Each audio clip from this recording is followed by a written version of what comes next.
Hello students, welcome to the explanation of chapter number 6 of class 8, that is combustion and flame.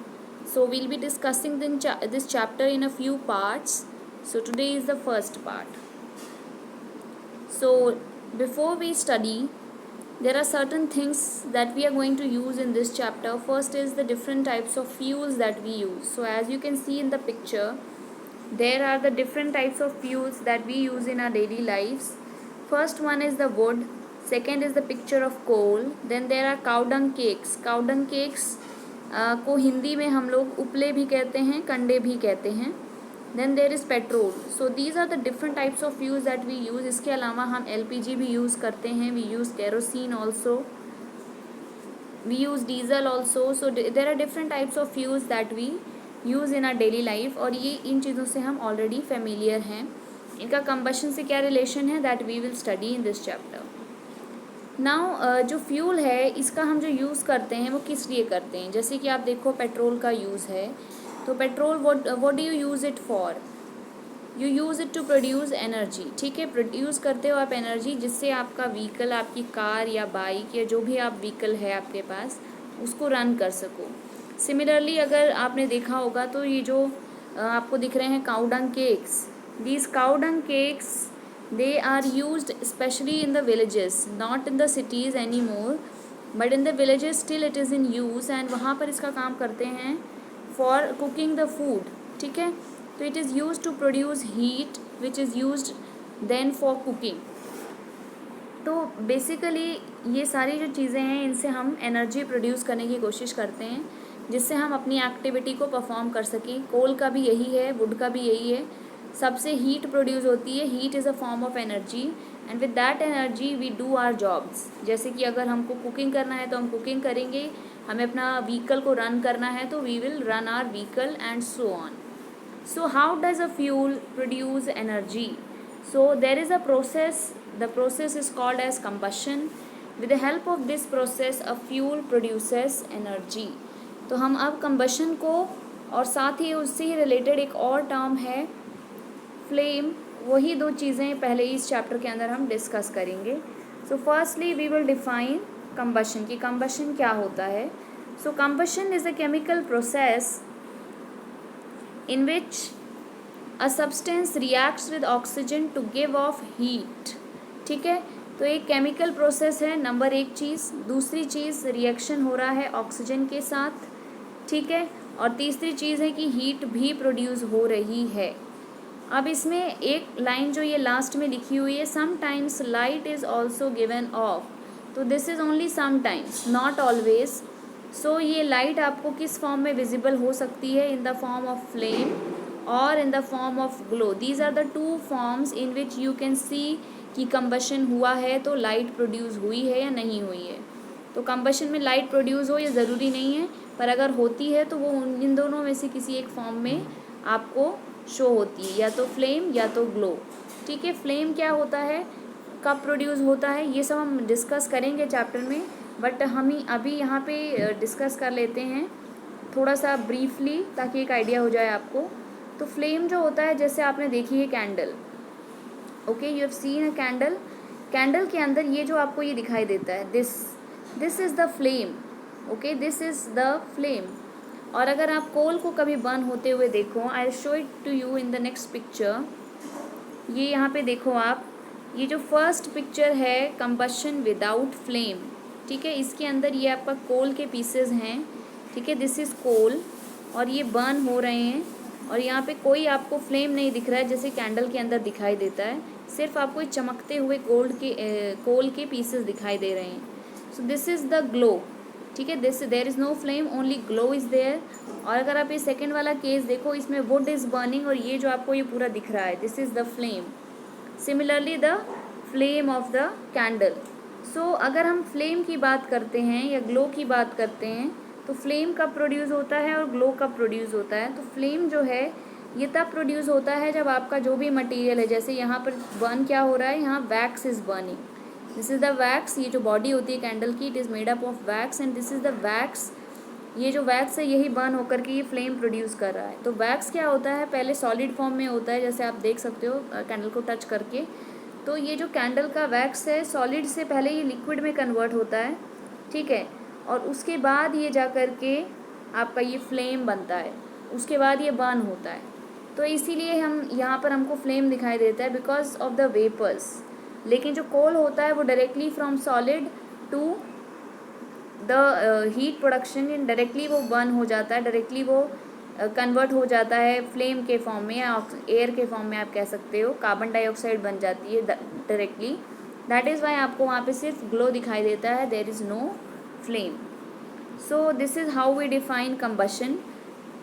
Now next is what is a fuel, यानी जिसका combustion होता है वो substance को क्या कहते हैं, या जो हमने स्टार्टिंग में कुछ चीज़ें पढ़ी थी कि हम नॉर्मल लाइफ में जो फ्यूल यूज़ करते हैं वो है कोल, पेट्रोल एट्सेट्रा।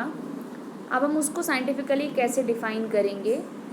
तो कंबशन के अंदर जो सब्सटेंस इन्वॉल्व होता है, जिसका कंबशन होता है, वो मटेरियल को हम कहते हैं कि वो कंबस्टिबल है, और जो पूरा ये बर्निंग का जो प्रोसेस है that is called as combustion. तो ये जो मटेरियल है जो जलता है, ठीक है, in the process of combustion, that material is called as the fuel. So the substance that undergoes combustion is said to be combustible और it is said to be a fuel, ठीक है। तो कंबस्टिबल मटेरियल्स ही fuel होते हैं। अब आपकी book में NCERT में जैसे कि दिया हुआ है, so there is an activity, this is the activity of your NCERT book, activity 6.1। इस एक्टिविटी में आपको यहाँ पे कुछ मटेरियल्स दिए हुए हैं, wood, paper, iron nails, kerosene oil, then there is stone piece, straw, charcoal, match sticks and glasses. तो ये आपको कुछ आइटम्स की लिस्ट दी हुई है, आपको चेक करना है इनमें से कौन सा कंबस्टिबल है कौन सा नहीं है।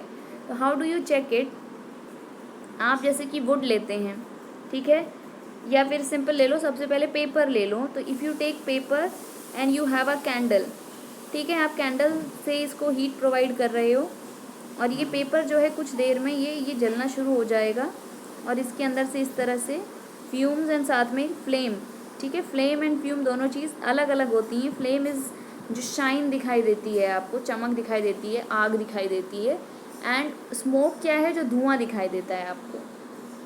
सो आपको यहाँ पे फ्लेम दिखाई देगी, ये जलेगा, ठीक है, एक हीट प्रोड्यूस होगी। तो ये जो प्रोसेस है, ये कंबशन का प्रोसेस, ये कंप्लीट हो जाता है पेपर के केस में। Now if you try this for iron nails, ठीक है, आयरन नेल्स यानी कि लोहे की कील ले ली आपने। तो ये सपोज़ आपकी लोहे की कील है, ये आपने ले ली। अब आप इसको हीट अप करो, ठीक है, you try to heat this up. अब क्या होगा, आप कितनी भी देर इसको, अब इसको आप हैंड से नहीं पकड़ के खड़े हो क्योंकि कंडक्शन वाला प्रॉब्लम आ जाएगा। नॉन मेटल्स पढ़ा है आपने, ठीक है। ये यहाँ से हीट अप होके फाइनली ऊपर वाला पार्ट हीट हो जाएगा और आपका हाथ जल सकता है। तो what you will do is hold it with a pair of tongs, ठीक है, टोंग से पकड़ेंगे आप इसे, और जब आप टोंग से इसे पकड़ेंगे उसके बाद आप इसको हीट अप करेंगे। अब हीट अप करते रहो जितनी देर तक आपको करना है, there will be no burning that will take place, ठीक है। तो जो मटीरियल्स पेपर की तरह के हैं, जो जल जाते हैं, उनको हम कहते हैं कंबस्टिबल मटीरियल्स। जो पेपर की तरह नहीं बल्कि आयरन नेल की तरह, लोहे की कील की तरह होते हैं, जो बर्न नहीं करते, उनको हम कहते हैं non combustible materials. So these are the two types of materials. आपको ये सारी चीज़ों के ऊपर एक्सपेरिमेंट करना है and you have to find out.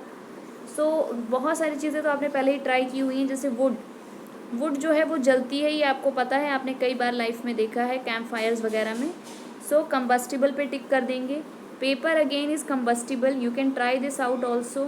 Iron nails they are not combustible, so आप इसको नॉन कंबस्टिबल वाली लिस्ट में रखेंगे, मतलब यहाँ टिक करेंगे, रॉन्ग नहीं। उसके बाद है केरोसिन ऑयल। केरोसिन ऑयल जो होता है ये भी कंबस्टिबल होता है, ये भी आराम से जल जाता है। स्टोन का पीस, अब आप एक पत्थर लेते हो, उसको हीट अप करो, क्या वो जलेगा? No, it will not burn. So हम इसको नॉन कंबस्टिबल की कैटेगरी में रखेंगे। स्ट्रॉ को हम कंबस्टिबल की प्रॉपर्टी में रखेंगे। स्ट्रॉ क्या होता है? जो आपका ड्राई ग्रास होता है, ठीक है, the dry grass it is called as the straw. एक तरीके से जैसे आपने देखा होगा पैडी होता है, ठीक है, पैडी होता है, that is the dried plant of the rice और द राइस प्लांट, तो राइस प्लांट का जो ड्राइड पार्ट है या फिर सूखी हुई सी घास को कह सकते हो आप, स्ट्रॉ इस तरीके से होती है, वो पौधों की स्टेम होती है ये। तो ये स्ट्रॉ को अगर आप हीटअप करो तो ये तुरंत ही जलने लग जाएगी बहुत ही जल्दी से। So it is also combustible. Then comes charcoal, charcoal is combustible. Matchsticks are also combustible, ये मैस्टिक तो आप डेली ट्राई कर सकते हैं। एंड ग्लास, जो कांच होता है, तो कांच कम्बस्टिबल नहीं होता, तो ये आप नॉन कम्बस्टिबल में टिक करेंगे और अपने बुक की इस टेबल को फिल आउट करेंगे। Now here are the differences between combustible and non combustible materials. So यहाँ पे हम समरी कर सकते हैं इसकी। पहला है कि substances that produce heat upon burning in air, यानी वो सब्सटेंसेस जो हीट प्रोड्यूस करते हैं उनको हम कहते हैं ऑन बर्निंग, उनको हम कहते हैं कम्बस्टिबल सब्सटेंसेस, या फिर हम उनको सिंपली फ्यूल्स भी कहते हैं। Substances that do not produce heat upon burning are called non-combustible substances. And the second point is that of examples. So combustible के examples आप पिछले वाले में से देखकर मैंने वही example दिए हैं आपको, paper, wood, mastic, kerosene oil etc. And non-combustible में stone है, iron nail, chalk, all these are non-combustible. Now the next one कि combustion क्या होता है हमको पता चल गया है, fuel क्या होता है हमको पता चल गया है, we know both the things. Now we want to know what are the conditions जो combustion के लिए necessary हैं। ठीक है, combustion अगर होना है तो क्या क्या चीज़ें हमारे पास ऑलरेडी होनी चाहिए, अदरवाइज combustion नहीं हो पाता है। तो first thing is, the first requirement is the fuel और अ combustible मटीरियल, यानी कोई चीज़ जलने के लिए रेडी भी होनी चाहिए। combustion को आप सिंपल लैंग्वेज में बर्निंग कह सकते हो। ठीक है, तो कोई भी चीज़ आपको अगर जलानी है, if you want to burn something, पहले वो चीज़ होनी चाहिए आपके पास जलाने के लिए। ठीक है, तो ये first requirement is the fuel. Second requirement is the presence of air. Air के अंदर स्पेशली अगर आप बात करो स्पेसिफिकली, तो we need the presence of oxygen. Why oxygen? Because oxygen is the gas which supports burning. ठीक है, इस गैस के बिना बर्निंग नहीं हो सकती है। आगे हम एक्टिविटीज़ से ये कंफर्म करेंगे। फिलहाल मैं आपको ये समरी आउट करके यहाँ पे बता दे रही हूँ स्टार्टिंग में ही, ताकि हम एक्टिविटीज़ को और इजीली समझ लें। ठीक है, with proof we will discuss. तो पहली चीज़ है फ्यूल, दूसरी चीज़ हो गई प्रेजेंस ऑफ एयर, और थर्ड एक इम्पॉर्टेंट चीज़ है दैट इज़ इग्निशन टेम्परेचर। इसको आप ऐसे भी कह सकते हो कि एक हीट चाहिए होती है। ठीक है, you need some heat, a presence of a particular amount of heat is necessary. जो आपकी जो फ्यूल है उसका टेम्परेचर, एक पर्टिकुलर टेम्परेचर जिसे इग्निशन टेम्परेचर कहते हैं, वहाँ तक पहुँचाने में हेल्प कर दे। तो इग्निशन टेम्परेचर क्या होता है? It is the lowest temperature at which a substance catches fire. तो ये बहुत इंपॉर्टेंट पॉइंट है इग्निशन टेम्परेचर का। ये वो टेम्परेचर होता है जिसके ऊपर आपका सब्सटेंस जो है उसके अंदर आग लग जाती है। यानी कि कोई भी अगर आप सब्सटेंस लेते हो, ये कॉन्सेप्ट समझाने के लिए मैं आपको एक एग्जांपल से समझाती हूँ। जैसे सपोज़ आप लेते हो एक पेपर, ठीक है, you took a piece of paper, फिर आप उसको एक मैच स्टिक लेके आइए उसके पास, जली हुई मैच स्टिक। ठीक है, तो ये इग्नाइटेड मैच स्टिक है। अब इसको पेपर के पास लेके आओगे, थोड़ी देर में क्या होगा, the paper will start burning. यहाँ पे आपको फ्लेम दिखाई देगा और स्मोक दिखाई देगा। दूसरी चीज़ क्या है, आपने क्या किया, this was the paper, okay. अब दूसरा आप क्या करो, सेम मैच स्टिक है आपके पास, ठीक है, और अब आप क्या करते हो, इंस्टेड ऑफ पेपर आप एक लकड़ी का पूरा एक लॉग ले लेते हो। ठीक है, बिग पीस ऑफ वुड, या एटलीस्ट पेपर से तो बड़ा ही होता है, कोई छोटा मोटा ड्राइड ट्विग ले सकते हो आप। तो आप क्या करोगे, अब इसको हीटअप करो with this same match stick. ठीक है, आप इसको जलाने की कोशिश करो, इट विल नॉट बर्न। ठीक है, ऐसा नहीं कि वो कम्बस्टिबल नहीं है, कम्बस्टिबल है। ठीक है, वो जलती है, लकड़ी जलती है, हमने देखी हुई है, बट फिर भी ये मैच स्टिक से नहीं जल रही है। अब क्या करो, आप इसी मैच स्टिक के साथ में ये पेपर जो बर्निंग है, पेपर ऐसे ऐसे 3-4 बर्निंग पेपर चारों तरफ से इसको कवर कर दो। ठीक है, उसके बाद आप थोड़ी बहुत ड्राई ग्रास भी साथ में लगा सकते हो। अब इसको वापस से आप इसी माचिस की तिल्ली से जलाने की कोशिश करेंगे, और ये सारे मटेरियल्स भी जल रहे होंगे। तो अब आप माचिस की तिल्ली से नहीं जला रहे हो, you are basically burning it with the help of so many flames. बहुत सारी फायर हैं, ये सारे जो पेपर जल रहे हैं ये अपनी अपनी हीट इसको प्रोवाइड कर रहे हैं, और उसकी वजह से ये जो वुड है, वुड का एक पर्टिकुलर टेम्परेचर होता है जिस पे वो जलना स्टार्ट करेगी। वो पर्टिकुलर टेम्परेचर रीच हो जाता है और तब जो है लकड़ी वो जलना शुरू हो जाती है। This is exactly what we do at camp fires. वहाँ पे अगर हमको आग लगानी होती है या फिर जैसे हम लोहड़ी का फेस्टिवल सेलिब्रेट करते हैं, तो दोनों के अंदर हम लोग क्या करते हैं कि हम या तो केरोसिन ऑयल डाल देते हैं या बहुत सारे ड्राइड पेपर, और उससे पहले हम आग बनाते हैं और फिर उस वाली जो बहुत सारी आग होती है जिसका बहुत हाई टेम्परेचर हो जाएगा, उसको यूज़ करके we try to burn the wood. ठीक है, तो कहने का मतलब क्या है कि पेपर तो कम हीट से भी जल गया, लेकिन जो अगर आपका वुड कंसिडर करो तो इट नीडेड मोर टेम्परेचर, ठीक है, more heat, so that it can burn. तो इन दोनों का जो बर्निंग के लिए नेसेसरी एक टेम्परेचर है, एक पर्टिकुलर टेम्परेचर है, वो टेम्परेचर पेपर के लिए कम है, वुड के लिए ज़्यादा है। This temperature is called as the ignition temperature. ठीक है, तो एक मिनिमम टेम्परेचर होना चाहिए किसी भी कंबस्टिबल मटेरियल का, किसी भी फ्यूल का, अगर आपको चाहते हो कि वो फ्यूल जले। ठीक है, if you want that fuel to be combusted और to burn, then you have to provide a certain minimum temperature, and that minimum temperature is called as the ignition temperature.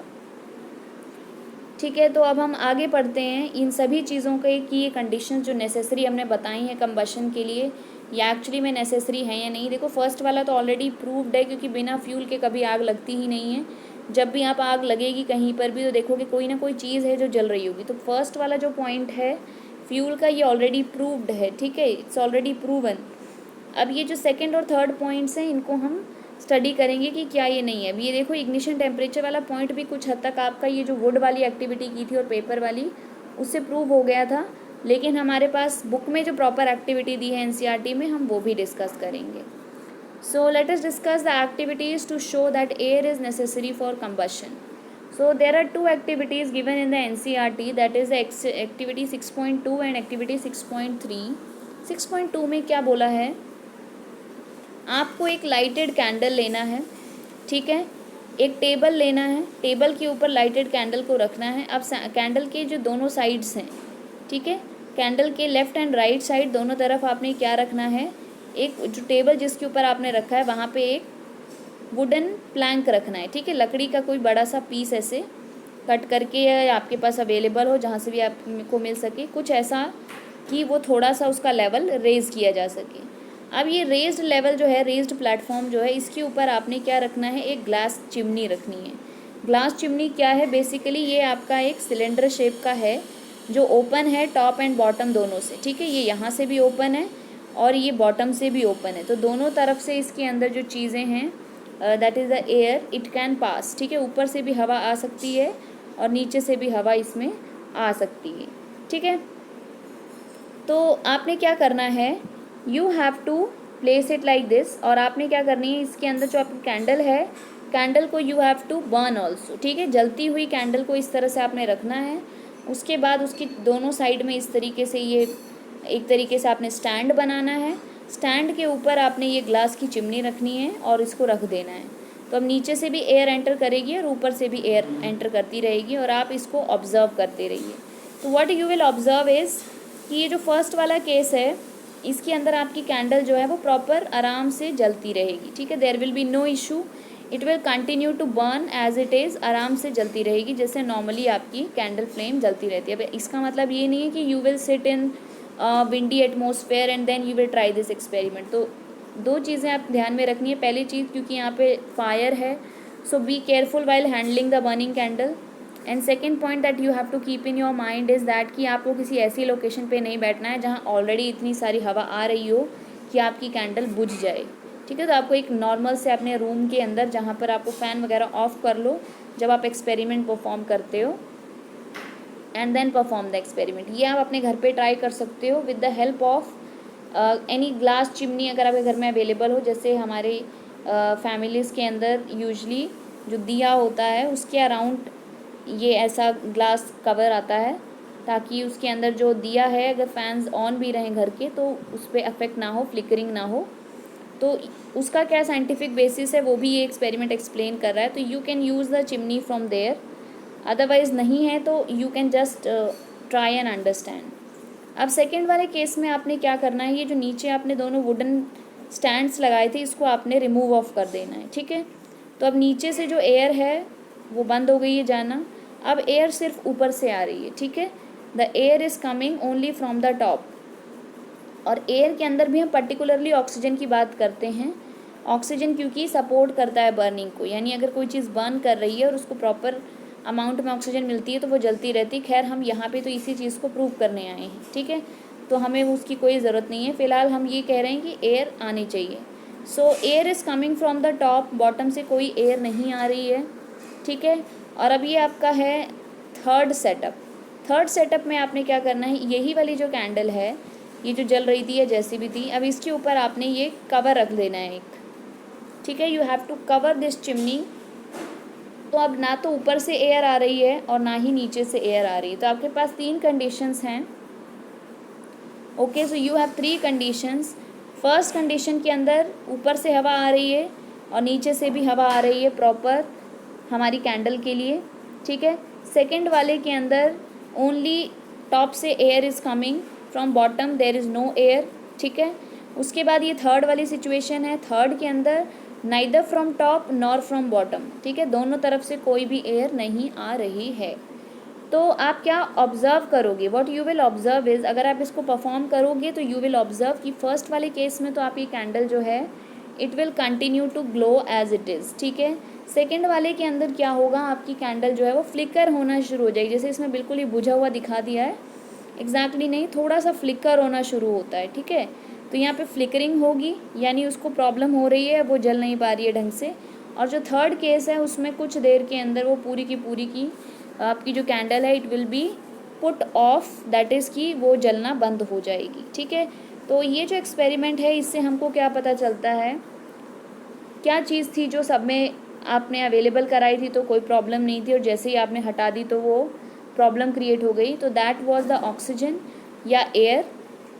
सो हम यहाँ कंक्लूड करते हैं कि जो ऑक्सीजन है that is necessary for burning, और हम सिंपल वर्ड्स में कहते हैं क्योंकि ऑक्सीजन भी हमने प्रूव नहीं किया है, हमने एयर प्रूव किया है। So we will say that for burning to take place or for combustion to take place the necessary condition is the presence of air।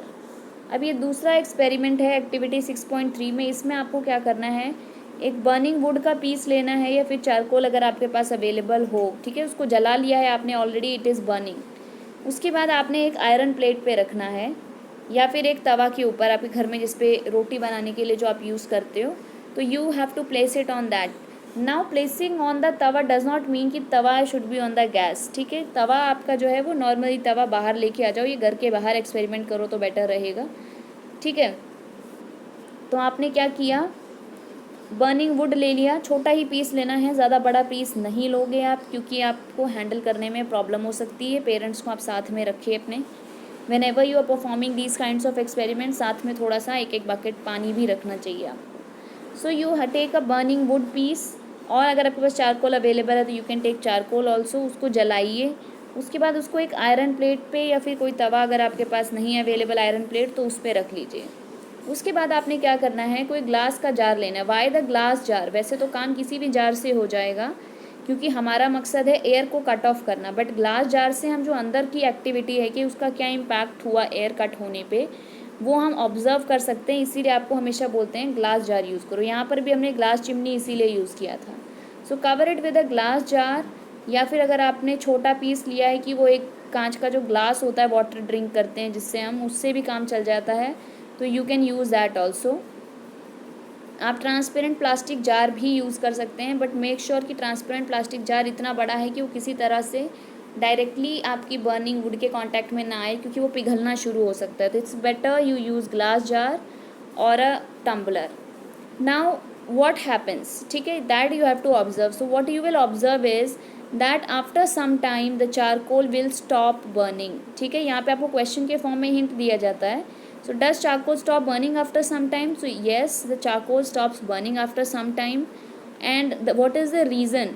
so why it stops burning? again यही जो ये activity 6.2 का reason था, same वही reason है कि because air यहाँ पर अब कट ऑफ हो गई, थोड़ी देर तक ऑक्सीजन जो थी अंदर ट्रैप्ड वो यूज़ किया और जलती रही, उसके बाद थोड़ी देर बाद जो ऑक्सीजन है जो एयर है वो ख़त्म हो जाती है एंड आपका जो कोल है या जो वुड का पीस है इट स्टॉप्स बर्निंग। अब इसका एक एप्लीकेशन है, इसको हम यूज़ करते हैं कि ये जो प्रेजेंस है ऑक्सीजन की ये नेसेसरी होती है बर्निंग के लिए, इसको हम यूज़ करते हैं for controlling burning in case of जब किसी ह्यूमन बीइंग को, किसी इंसान के घर पे आग लग गई है या किसी वजह से उसके क्लोथ्स में आग लग गई है वाइल कुकिंग और मिस हैंडलिंग की वजह से, किसी भी रीज़न की वजह से, सो कैसे यूज़ होता है। देखो यहाँ पे जैसे कि आपको यहाँ पे एक पर्सन दिखाया हुआ है।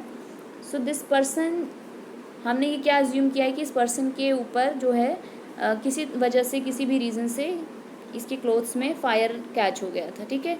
The person had caught fire.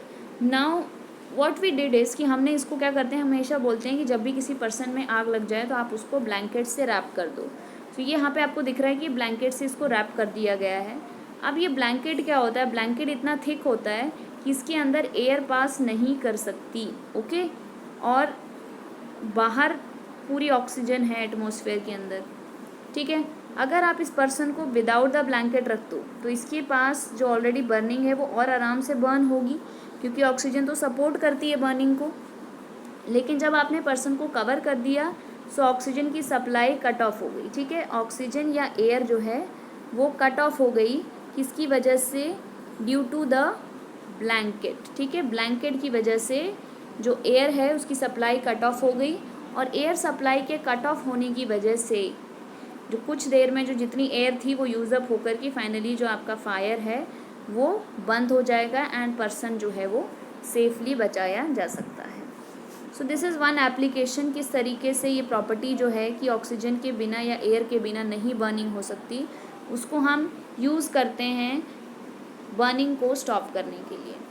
अब यहाँ पे हमने थर्ड पॉइंट जो बात किया था कि इग्निशन टेम्परेचर ज़रूरी होता है for combustion to take place, हम यहाँ पर एक्टिविटीज़ डिस्कस करेंगे जो इग्निशन टेम्परेचर ज़रूरी है कंबशन के लिए, उसको प्रूव करते हैं। सो सबसे पहले तो ये वाली जो एक्टिविटी है मैंने आपको ये समझा दी थी कि आपने क्या करना है, एक शीट ऑफ पेपर लेना है, लाइटेड मैच स्टिक यानी जली हुई माचिस की तीली के पास उसको लेके आना है। ऑब्जर्वेशन क्या होगा कि पेपर स्टार्ट्स बर्निंग।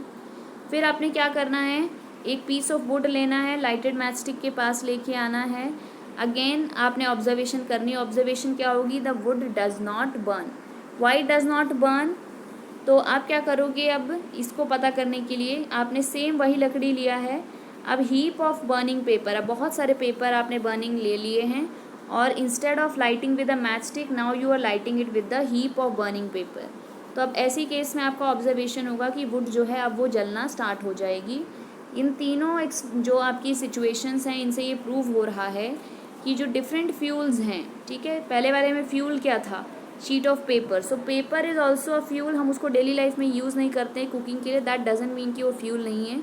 कोई भी चीज़ जो बर्न होगी, देखो जब बिल्डिंग में आग लग जाती है, ठीक है, तो उस सिचुएशन के अंदर जो बिल्डिंग है it acts as the fuel, ठीक है। तो फ्यूल जो हम यूज़ करते हैं that is a different thing, पर बहुत सारी चीज़ें हैं जो हम यूज़ नहीं करते हैं as a fuel in daily life, पर वो फ्यूल हो सकती हैं, क्योंकि जो भी चीज़ बर्न कर सकती है वो फ्यूल हो सकती है। Now different fuels need to be heated to a minimum temperature characteristic of that fuel यानी specific to that fuel। जैसे कि यहाँ पे पेपर के लिए कम टेम्परेचर था और वुड के लिए जो था वो ज़्यादा टेम्परेचर हमको चाहिए था या ज़्यादा हीट चाहिए थी हमको जलाने के लिए उसको, ठीक है। तो ये जो डिफरेंट फ्यूल्स होते हैं उनको एक डिफरेंट मिनिमम टेम्परेचर तक हीटअप करना पड़ता है, जो उस फ्यूल की प्रॉपर्टी होती है, उस फ्यूल का स्पेसिफिक नंबर होता है, ताकि वो फ्यूल जो है वो स्टार्ट हो सके बर्निंग। तो ये जो टेम्परेचर है this is called as the ignition temperature, and ignition temperature जो है वहाँ तक हीटअप होना ज़रूरी है किसी भी चीज़ का अगर उसको जलना है या if it has to catch fire, ठीक है। तो ये एक्टिविटी शो करती है। बाकी एक आपकी एक्टिविटी दी हुई है एक्टिविटी 6.4। 6.4 एक्टिविटी में क्या करना है, आपने 2 पेपर के कप्स बनाने हैं, ठीक है। तो आप क्या कर सकते हो, पेपर लो, पेपर के कप्स बनाओ। अब एक कप जो है ये वाला जो राइट में आपको शो हो रहा है, ठीक है, this cup it is without any water, ठीक है। ये प्लेन आपका पेपर कप है, सिंपल फनल की जैसी शेप का पेपर कप बनाया है आपने, ये नीचे से बंद है, ठीक है। और ये जो फर्स्ट वाला है इसके अंदर आपने क्या कर दिया है, you have filled with water. तो यहाँ पे इसमें वाटर भी है फर्स्ट वाले में, तो यहाँ वाटर है, सेकंड वाले में वाटर नहीं है। अब क्या करना है, आपने दोनों को एक एक कैंडल लेकर के, या बहुत इजीली परफॉर्म कर सकते हो, और ये इतना हार्मफुल नहीं है इतना ज़्यादा इसमें आपको, लेकिन फिर भी थोड़ी सी you have to be careful while handling the burning candle. So better to do it in presence of somebody who is elder to you. So आपने क्या किया, दोनों पेपर्स को लिया, ठीक है, उनके दोनों के आपने कप्स बना लिए. अब ये जो फर्स्ट वाला पेपर है उसके अंदर पानी था, ठीक है, आपने उसको हीटअप करना शुरू किया. और सेकंड वाला पेपर था उसके अंदर पानी नहीं था, उसको भी आपने हीटअप करना शुरू किया. अब आपने ऑब्ज़र्व करना है कि क्या होता है दोनों सिचुएशंस में. तो आप क्या ऑब्ज़र्व करोगे कि ये जो सेकंड सिचुएशन है ये वाली, ठीक है, इसके अंदर जो पेपर जो ड्राई था इट विल स्टार्ट बर्निंग, ठीक है, ये फटाफट से जलना शुरू हो जाएगा. जैसे ही इसको हीट मिलेगी इसका इग्निशन टेम्परेचर रीच हो जाएगा 2 मिनट में, ठीक है, and it will start burning, ये पूरा जल जाएगा. और अगर आप ये फर्स्ट वाला देखोगे तो फर्स्ट वाले में क्या होगा, water is there, so because of the presence of water इसका जो इग्निशन टेम्परेचर है वो रीच होने में प्रॉब्लम होगी, ठीक है. तो वाटर में सारी हीट जाएगी, water will take up the heat, water गर्म होना शुरू हो जाएगा. लेकिन आपका जो पेपर है पेपर तक फिर वो हीट जो पहले डायरेक्टली इस वाले केस में पेपर में पहुंच गई थी, सेकंड वाले केस में वो इधर डायरेक्टली पेपर पे ना पहुंचने की बजाय वो वाटर के पास पहुंच रही है, ठीक है. तो हीट जो है वो वाटर में ट्रांसफ़र हो रही है. तो यहाँ पे जो आपका पेपर कप है फर्स्ट वाले में इट विल नॉट बर्न, ठीक है. फर्स्ट वाले में paper will not burn, second वाले में paper will burn as quickly as possible. तो ये जो आपका फर्स्ट वाला सिचुएशन है इसके अंदर आप जो है इवन जो वाटर है उसको बॉईल भी कर सकते हो, ये इतना देर तक आपका पेपर नहीं जलेगा, ठीक है. If you try it out आप ये चेक कर सकते हो. सो इससे क्या प्रूव होता है अगेन कि जब तक इग्निशन टेम्परेचर नहीं रीच हो पाया burning will not take place, ठीक है. जब तक इग्निशन टेम्परेचर नहीं रीच होगा बर्निंग विल नॉट अकर. यहाँ तुरंत रीच हो गया, यहाँ वाटर की वजह से नहीं रीच हो पाया इसलिए यहाँ बर्निंग नहीं हो पाई और यहाँ पे बर्निंग हो गई, ठीक है. अब आता है हमारा नेक्स्ट, इसके पहले कि हम ये नेक्स्ट वाला टॉपिक पढ़ें एक चीज़ और मैं यहाँ पे इसी एक्टिविटी से रिलेटेड बताना चाहती हूँ कि जैसे आपने ये नॉर्मल ऑब्जर्वेशन किया होगा कि अगर आपके पास ड्राई वुड है, ठीक है, एक लकड़ी है जो पूरी ड्राई है और एक दूसरी लकड़ी है जो थोड़ी सी गीली है, ठीक है, सपोज़ ये वेट है. आप इन दोनों को जलाने की कोशिश करो, ड्राई वाली फटाफट जल जाती है, मतलब पेपर वेपर रखने के बाद, ठीक है, पूरा हीप ऑफ पेपर से एक मैस्टिक से दोनों नहीं जलेंगे. बट अगर आप ड्राई वाले में ऐसे रखोगे और वेट वाले में भी इसी तरह से बहुत सारे पेपर्स और पूरा बर्निंग के लिए इसको यूज़ करोगे तो ड्राई वाला फटाफट जलेगा, वेट वाले को प्रॉब्लम होगी. और ये आपने ऑब्ज़र्व भी किया होगा. और आपको हमेशा बोलते हैं ड्राइड लीव्स या ड्राई ट्विग्स को पकड़ के लेकर आओ अगर आपको जलाना है, ठीक है. तो ये इसीलिए करते हैं क्योंकि यहाँ पे जो इग्निशन टेम्परेचर है ड्राई वाले में वो फटाफट से रीच हो जाता है. यहाँ पर वाटर को हीट अप करने में वो पूरा का पूरा हीट चली जाती है तो इग्निशन टेम्परेचर इजीली रीच नहीं हो पाता, इट टेक्स मोर टाइम. अब हम बात करते हैं अपना नेक्स्ट टॉपिक कि कुछ सब्सटेंसेस जो होते हैं, अब इग्निशन टेम्परेचर डिफरेंट फ्यूल्स का अलग अलग होता है, ठीक है. कुछ फ्यूल्स का बहुत ज़्यादा कम होता है तो वो बहुत जल्दी से उनके अंदर आग लग जाती है और कुछ फ्यूल्स का इतना ज़्यादा होता है कि बहुत मुश्किल से वो जलेंगे. सो यहाँ पे जो सब्सटेंसेस होते हैं ऐसे जिनका बहुत लो इग्निशन टेम्परेचर होता है और जिसके अंदर बहुत ही आसानी से आग लग सकती है कभी भी, तो उन सब्सटेंसेस को हम कहते हैं इन्फ्लामेबल सब्सटेंसेस, ठीक है. इन्फ्लामेबल सब्सटेंसेस आर दो सब्सटेंसेस जिनका इग्निशन टेम्परेचर बहुत लो होता है और वो इजीली फायर कैच कर सकते हैं अगर उनके पास कोई फ्लेम लाया जाए, ठीक है. ऐसे रखा हुआ है, ऐसे रखे रखे नहीं जल जाते हैं वो कि आपने सिंपल रखा हुआ था पेट्रोल और वो जल गया, ठीक है. अगर आप फ्लेम लेकर आते हो यानी थोड़ी सी लाइट लेकर आते हो हीट के साथ तो what will happen, that will burn और वो भी फटाफट से, ठीक है, आपको ज़्यादा टाइम नहीं लगेगा. तो पेट्रोल, अल्कोहल और ये जो LPG gas is the cooking gas जो आपके घर पे यूज़ होती है, ये तीनों ही एग्जांपल्स हैं कुछ इन्फ्लामेबल सब्सटेंसेस के. आपने देखे होंगे घर पे आपके जो पेंट्स एंड वार्निशेस आते हैं, ठीक है, नॉट द लाइमस्टोन जो हम वाइट वॉश करते हैं, वाइट वॉश नहीं, जो पेंट आता है पेंट के अंदर भी आप लिखा होता है, ठीक है, कि इट इज़ हाईली इन्फ्लामेबल. तो कई सब्सटेंसेस होते हैं जिसमें तुरंत आग लग जाती है, तो जो जल्दी से आग लग जाती है जिनका इग्निशन टेम्परेचर लो होता है उनको हम इन्फ्लामेबल सब्सटेंसेस कहते हैं.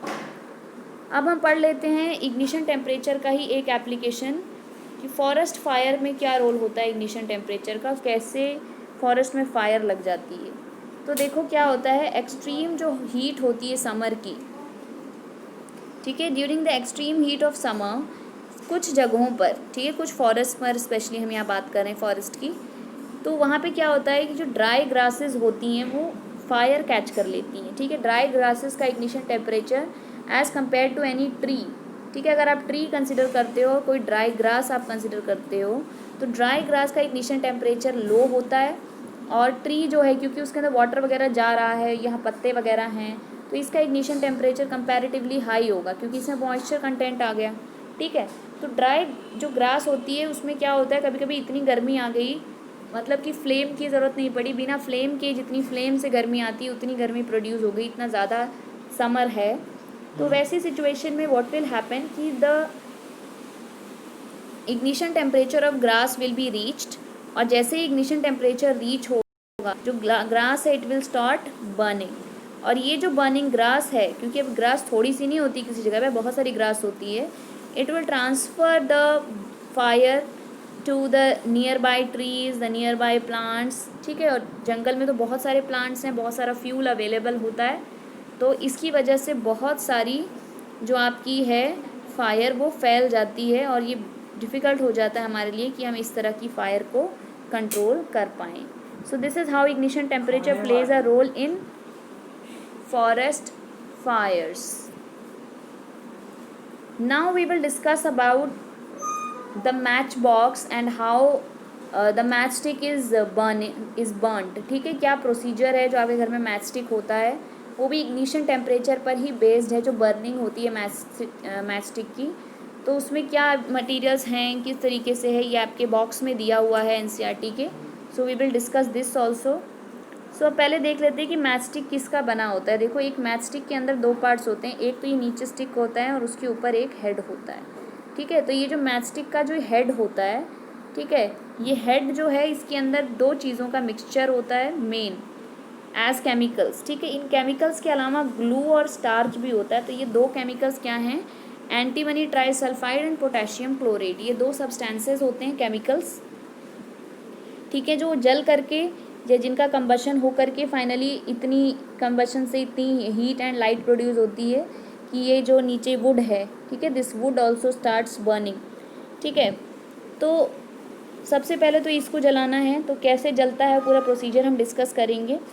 तो मैचस्टिक जो है उसके अंदर दो मटेरियल्स हैं हेड के अंदर, और जो आपका मैच बॉक्स होता है, ठीक है, सिर्फ मैचस्टिक से काम नहीं चलता है, जो मैच बॉक्स होता है, मैच बॉक्स की अगर आप साइड देखो, ठीक है, एट द साइड यहाँ पर डॉट डॉट डॉट डॉट ऐसे ब्राउनिश रेडिश डॉट्स होते हैं, ठीक है, रेडिश ब्राउन डॉट्स होते हैं।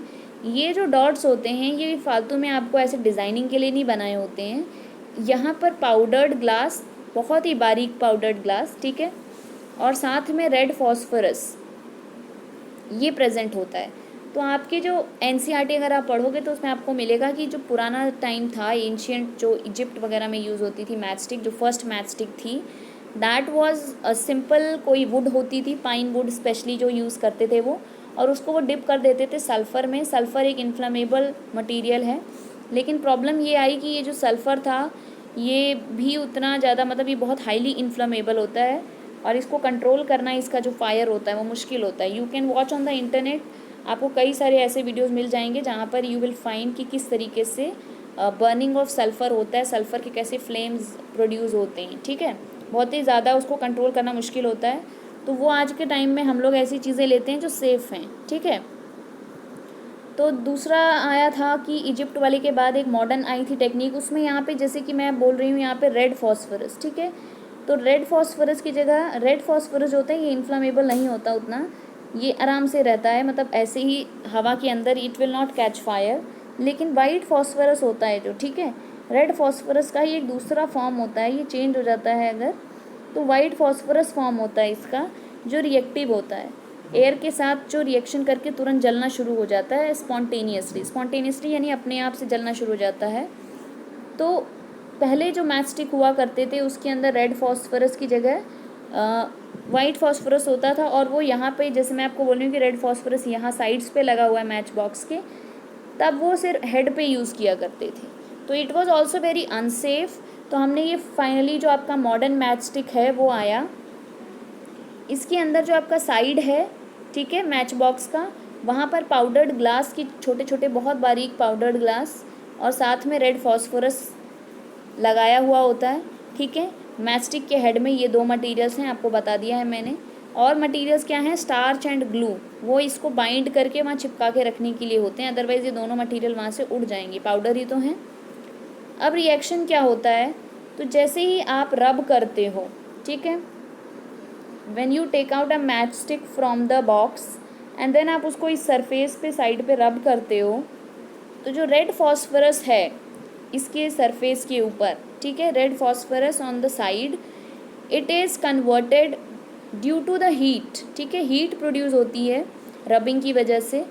और साथ में ये हीट को एनहांस करने के लिए ग्लास जो होता है, ग्लास का काम यही है, अदरवाइज़ ग्लास का कोई काम नहीं होता। ग्लास यहाँ पर हीट का प्रोडक्शन जो है उसको हायर क्वांटिटी में, और जैसे आप रब करोगे तो थोड़ी हीट होगी, पाउडर्ड ग्लास पे कोई चीज़ रब करोगे तो ज़्यादा हीट होगी, तो ये हीट प्रोड्यूस करता है। और इस हीट की वजह से जो रेड फॉस्फोरस है वो वाइट फॉस्फोरस में चेंज हो जाता है। Now you know that white phosphorus is reactive, तो वाइट फॉस्फोरस जो है वो इमीडिएटली रिएक्ट करता है पोटेशियम क्लोरेट जो होता है मैचस्टिक के हेड के अंदर, और साथ में बहुत सारी हीट प्रोड्यूस करता है। इस हीट से जो एंटीमनी ट्राइसल्फाइड है वो जलना शुरू हो जाता है, और एंटीमनी ट्राइसल्फाइड जब जलना शुरू हो जाता है तो वो उसके अंदर से इतनी हीट पैदा होती है कि ये जो वुड वाला पार्ट है, this wooden part, it also starts burning and finally आपकी मैचस्टिक जलना स्टार्ट हो जाती है, ठीक है। तो ये पूरा प्रोसीजर है। उसके बाद अब हम करते हैं कुछ जो आपके लास्ट में मैं ये वैसे चैप्टर के बीच में आए थे एनसीईआरटी में, बट मैंने इसको लास्ट में 2 पॉइंट्स के फॉर्म में डिस्कस कर रही हूँ। द रीज़न इज़ कि बीच में डिस्कस करने से शायद आप कुछ चीज़ें जो फ्लो में होनी चाहिए थी वो मिस आउट कर दें। तो 2 चीज़ें थी, पहला था कि our food as fuel for the body, ये आप अगर सेकंड पेज देखो इसी चैप्टर का तो, और जो फर्स्ट पेज का लास्ट में एक ब्लू कलर का एक मतलब जो उसमें कार्टून टाइप के बच्चे बने हुए हैं, दे आर आस्किंग कि जो फूड हम खाते हैं उसको भी हम कहते हैं कि food is as a fuel for the body, तो how is it a fuel, the child is wondering that. तो ये सोचने वाली बात है कि फ्यूल हम किसको कहते हैं, फ्यूल हम उसको कहते हैं जो बर्न हो करके हीट प्रोड्यूस करे, ठीक है, जो कंबशन हो करके, कंबशन क्या है आपको बोला है, केमिकल प्रोसेस है जिसमें ऑक्सीजन की प्रेजेंस में कोई चीज़ जलती है, ठीक है, ऑक्सीजन के साथ कोई चीज़ रिएक्ट करती है, ऑक्सीजन के साथ रिएक्शन को ही बर्निंग कहते हैं। तो आप अगर रेस्पिरेशन का प्रोसेस देखो, रेस्पिरेशन में क्या होता है, आपका जो फूड होता है तो फूड का ही कोई कंपोनेंट जो है वो ऑक्सीजन के साथ रिएक्ट करता है, मतलब मोस्टली क्या होता है, हम लोग यहाँ पे शुगर के फॉर्म में पढ़ते हैं, शुगर या ज़्यादातर हम ग्लूकोज पढ़ते हैं। तो फूड है, फूड के साथ ऑक्सीजन का रिएक्शन होता है, और उस पूरे रिएक्शन में ये फूड जो है ये कन्वर्ट हो जाता है कार्बन डाइऑक्साइड, साथ में वाटर और साथ में हीट, ठीक है। तो ये कार्बन डाइऑक्साइड हमारी नॉस्ट्रल से रिलीज़ हो जाता है, वाटर ऑल्सो, ठीक है, और साथ में जो हीट है, this heat is stored in the form of ATP, ठीक है, ये एनर्जी जो है ये एटीपी मॉलिक्यूल्स के फॉर्म में स्टोर हो जाती है, जो आगे चलकर हमारी बॉडी यूज़ करती रहती है बॉडी में डिफरेंट वर्क को कंप्लीट करने के लिए। सो इस तरीके से आप कह सकते हो कि आप ऑक्सीजन की प्रेजेंस में food is burning and it is producing the energy which is required to run our body. So food is a fuel for our body just like petrol is a fuel for the machine, ठीक है। तो similarly food is fuel for the body. Now second point to ponder, that is heat production by the sun in the sun by the nuclear reactions। so जो सन होता है, सन के अंदर भी heat produce हो रही है, ठीक है, लाइट प्रोड्यूस हो रही है, लेकिन इसकी जो हीट है और इसकी जो लाइट है, ठीक है, is it a result of combustion, तो no it is not a result of combustion, ये एक नया प्रोसेस होता है, ये न्यूक्लियर रिएक्शंस होते हैं जिनको हम बोलते हैं न्यूक्लियर फ्यूजन रिएक्शंस, ठीक है।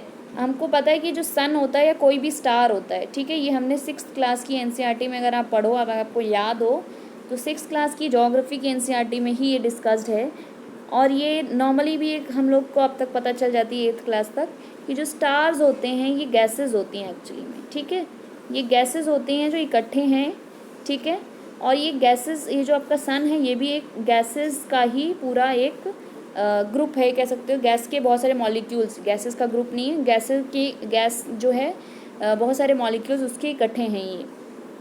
तो ये जो गैस होती है this is the helium gas, okay.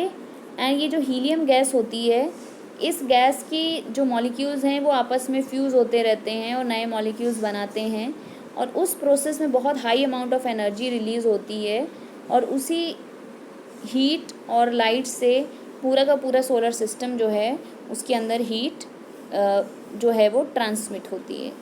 तो आप क्या कह सकते हो, ये जो 2 पॉइंट्स थे, पहला पॉइंट कि our body our food as is the fuel for the body, तो ये बात करेक्ट है कि फ्यूल जो है हमारी बॉडी के लिए दैट इज़ द फूड।